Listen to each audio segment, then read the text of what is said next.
جب سانپ کے کاٹے ہوئے شخص پر اس کو پڑھ کر دم کیا تو وہ اچھا ہو گیا تھا۔ تو اللہ کے رسول صلی اللہ علیہ وسلم نے پھر ان سے فرمایا کہ تمہیں یہ کس طرح معلوم ہوا کہ یہ صورت رقیہ بھی ہے، یعنی پڑھ کر پھونکنے والی صورت بھی ہے۔ اسی طرح ابن عباس رضی اللہ عنہ اسے اساس القرآن کہتے تھے۔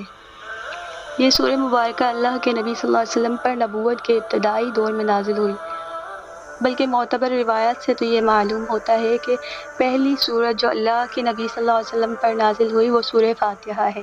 اس سے پہلے صرف چند آیات نازل ہوئی تھیں، پوری سورت کوئی بھی اس سے پہلے نازل نہیں ہوئی۔ یہ سورت مدنی سورت ہے، اور اس کے بارے میں ایک قول یہ بھی ہے کہ یہ سورت 2 مرتبہ نازل ہوئی ہے، ایک مرتبہ مکہ میں اور دوسرا مدینہ شریف میں، لیکن پہلا قول زیادہ درست معلوم ہوتا ہے کہ یہ سورت مدنی سورت ہے۔